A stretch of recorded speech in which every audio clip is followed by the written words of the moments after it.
अस्सलाम वालेकुम एस्पायरेंट्स।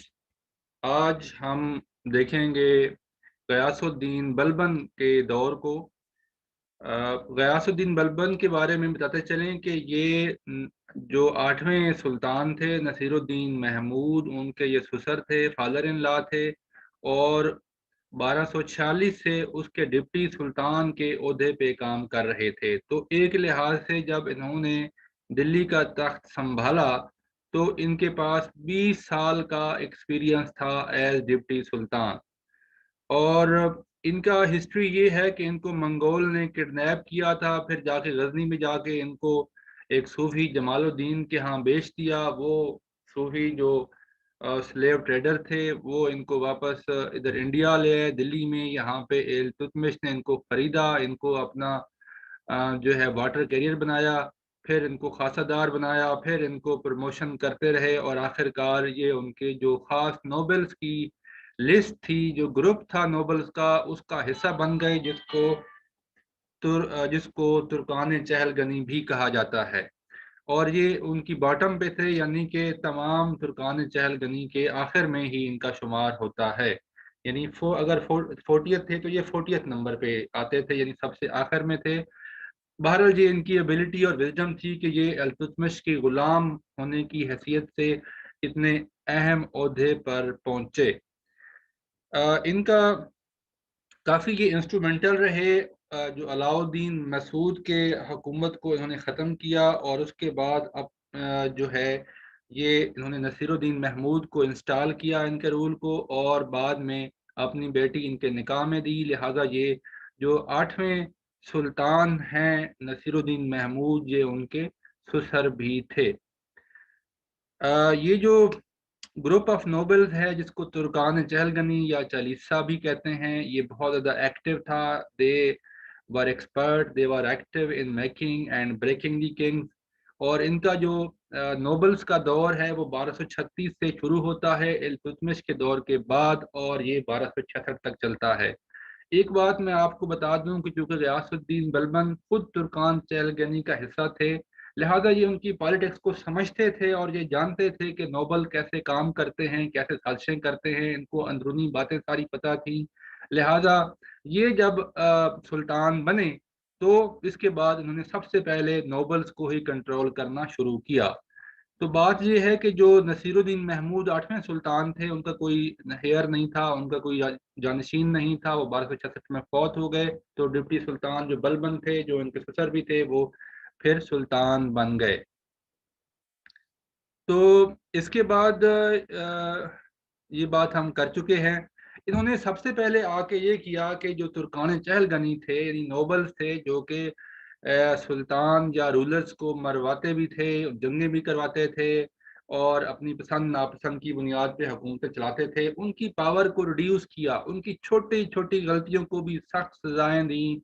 और एक दफ़ा एक जो सजा दी इनके एक नोबल ने, अपने शराब के नशे में धुत होकर अपने एक स्लेव को मार दिया, अपने एक सर्वेंट को मार दिया। तो इस पर इन्होंने उसको सख्त सजा सुनाई थी।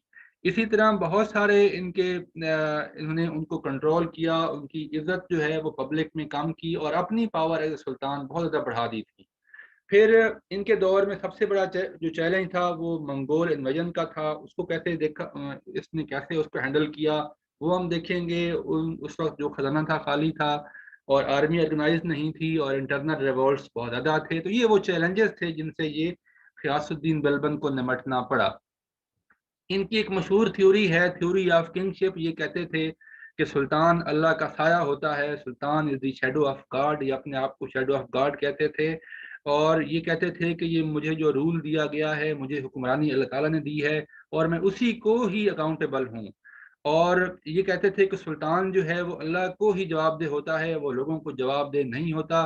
लोग उससे ये जवाबदेही तलब नहीं कर सकते। तो ये ना तो नोबल्स को अकाउंटेबल था, ना ये लोगों को अकाउंटेबल था। इसका ये था कि आप इतना खौफ फैला दें कि कोई आपकी रूल के खिलाफ कुछ ना कर सके। ये किसी भी लेनियंसी के कायल नहीं थे, सख्त सजाएं देते थे, किसी को माफ नहीं करते थे। इनके दरबार में हंसना मना था और इसके अलावा कोई मजाक नहीं होता था, कोई जोक नहीं होता था। और वहाँ पे ड्रिंकिंग अलाउड नहीं थी, और ये खुद भी बड़े डिसिप्लिन थे, किसी को मौका नहीं देते थे कि कोई इनके दरबार में किसी भी हवाले से लूज टॉक करे। इनकी policy of blood and iron, fear of the ruler is must, ये समझते थे कि जो हुक्मरान होता है उसका खौफ होना चाहिए। तो ये खुद भी इस डिसिप्लिन का ख्याल रखते थे, और ये वो वक्त था जब इंटरनल रिवोल्ट्स भी थी, एक्सटर्नल थ्रेट भी थे। तो इस दौर में इसने नोबल से अपने आप को डिस्टेंस किया, अपने जो इनके नोबल थे उनसे अपने आप को डिस्टेंस किया, उनके साथ ये बहुत ज़्यादा मशवरा भी नहीं करते थे, और ये एक लिहाज से इनका डिस्पोटिक रिजीम था। ये अपने आप को ही एक किस्म की आमरीत की जो है बगैर कंसल्टेशन के ये सारे फैसले करते थे। और शायद ये उस दौर में यही वजह बनी कि इन्होंने जो है वो रूल किया तकरीबन 21 सालों तक या 20 सालों तक, और उससे पहले 20 साल ये वजीर के तौर पे काम करते रहे या डिप्टी सुल्तान के तौर पे काम करते रहे। तो इनका एक लिहाज से जो इन्फ्लुएंस है वो डायरेक्टली या इनडायरेक्टली 40 सालों तक बनता है। इन्होंने फिर ये किया कि जो नोबेल थे इनको तुर्कान चहलगनी कहा जाता है, चालीसा कहा जाता है, जिनको इल्तुतमिश ने कायम किया। ये भी आपको नॉलेज में होगी कि जब इल्तुतमिश ने अपनी बेटी रजिया सुल्तान को अपना जानशीन मुकर्रर करने की कोशिश की, तो ये इन्हीं के अपने जो बनाए हुए नोबल्स ने उसकी मुखालफत की थी। तो नोबल्स जो हैं वो किसी के नहीं होते। इन्होंने अपने नोबल्स को, यानी इल्तुतमिश के गुलाम बलबन, रियासुद्दीन बलबन और स्लेव डायनेस्टी के 9th रूलर ने इनको तबाह करना शुरू कर दिया, सजाएं देना शुरू कर दी, और उनको जो है उनकी इम्पोर्टेंस कम की, और जूनियर तुर्कों को अहम ओहदे दिए, अहम पोजीशन पे लेके आए ताकि वो नोबल्स को रिप्लेस कर सकें। फिर इन्होंने बलबन ने अपनी आर्मी को मजबूत किया, रीऑर्गेनाइज किया, इमादुल मुल्क को मिनिस्टर ऑफ वार बनाया, यानी इंचार्ज ऑफ आर्मी बना दिया। और यहाँ पे एक बात पता चलूँ कि जब मंगोल का खतरा था तो मंगोलों के खिलाफ लड़ते हुए इनके एक फेवरेट बेटे थे, इनके बहुत चहीते बेटे थे, बहुत काबिल थे, प्रिंस मोहम्मद, जिसको ये अपनी जानशीन के तौर पे तैयार कर रहे थे। वो मंगोलों के खिलाफ लड़ते हुए जो है वो जान की बाजी हार गए, जिससे बलबन को शदीद सदमा पहुंचा, और कहा जाता है कि बलबन जो है इसी सदमे से ही बाद में शायद वो फौत हो गए हों, क्योंकि उसके 1-2 साल बाद ही वो फौत हो गए थे। बलबन अपने एक्सप्रेशन किसी पे ज़ाहिर नहीं करते थे, और ये भी कहा जाता है जब उसकी खबर, उसकी अपने बेटे की मौत की खबर पहुंची तो बलबन के चेहरे पे कोई एक्सप्रेशन नहीं था, और बलबन ने ऐसे ही अपने काम को, अपनी रूटीन जारी रखा जैसे कुछ हुआ ही ना हो। तो बलबन की जो आर्मी थी वो बहुत स्ट्रांग थी। इन्होंने बहुत सारी जो हैं वो रिवोल्ट्स को सप्रेस किया। 1279 में इन्होंने, जो गवर्नर ऑफ बंगाल थे तुगरल खान, उन्होंने रिवोल्ट किया। उसको कुचलने के लिए बलबन ने 2 मुहिम्मात भेजी, लेकिन दोनों नाकाम हुई। फिर ये तीसरी दफ़ा खुद गए, इन्होंने उसको मारा और उसको सप्रेस किया, इस रिवोल्ट को, रेबल्स को हराया, तुगरल खान को शिकस्त दी, एग्जीक्यूट किया, मार दिया, और अपने बेटे बुगरा खान को नया गवर्नर बंगाल बनाया। तो ये भी इनकी कामयाबी है कि उन्होंने मंगोल थ्रेट को सक्सेसफुली डील किया, और दिल्ली के चारों तरफ ऐसे किले बनाए जिनके ऊपर अपने सोल्जर बिठाए, और अपने 2 बेटे जो हैं उन्होंने वो उनको आर्मीज दे के जो वेस्टर्न बॉर्डर था वहाँ पे उनको उनके अंदर तकसीम किया, और ताकि वो मंगोल अटैक को रिपेल कर सकें।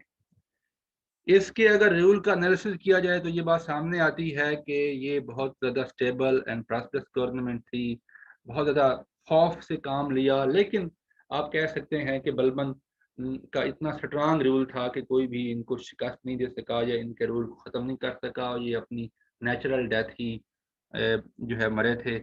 इनके दौर में ही ये ईरानियन जो फेस्टिवल है, पर्शियन फेस्टिवल नौरोज़, यानी नए साल का जो त्यौहार है, उसका आगाज़ हुआ। इनका स्पाइस सिस्टम बहुत शानदार था। इन्होंने हर जगह पे अपने स्पाइस छोड़े हुए थे, सीरीज में होते थे। इनका स्पेनिश सिस्टम, इंटेलिजेंस सिस्टम बड़ा ऑर्गेनाइज था और स्ट्रांग था, ये भी क्रेडिट इनको जाता है। फिर बलबन की डेथ जो है उससे पहले इसने अपने पोते, यानी मोहम्मद जो कि फौत हो गए थे, उनके बेटे काई खसरो को अपना जानशीन नामजद किया, यानी अपने पोते को। और ये 1287 में फौत हो गए। ये दिल्ली में दफन है। लेकिन इनकी वफात के बाद नोबल्स ने मुइज़ुद्दीन कैकबद को जो है 10वां सुल्तान चुना, और ये बुगरा खान के बेटे थे। बुगरा खान जो हैं ये इसके बलबन के बेटे थे, जो कि गवर्नर ऑफ बंगाल बने, और वहाँ पे वो 40 साल तक उन्होंने वहाँ पे अपनी इंडिपेंडेंस जो है उसी को इस्टेब्लिश किया। तो विकीपीडिया से मैंने हेल्प ली है, मुख्तलिफ सोर्सेज और भी कंसल्ट किए हैं। तो ये था हमारा आज का लेक्चर गयासुद्दीन बलबन के बारे में। इसके बाद हम आखिर में कल इसको स्लेव डायनेस्टी को एंड करेंगे नेक्स्ट लेक्चर में, और उसमें हम देखेंगे आखिरी जो सुल्तान हैं, सुल्तान मुइज़ुद्दीन कैकबद, और यहाँ पे स्लेव डायनेस्टी एंड हो जाएगी, और इसके बाद खिलजी डायनेस्टी का आगाज़ होगा, जिसको हम आगे आने वाले लेक्चर में स्टडी करेंगे। टिल देन अपना ख्याल रखिए। अल्लाह हाफिज़।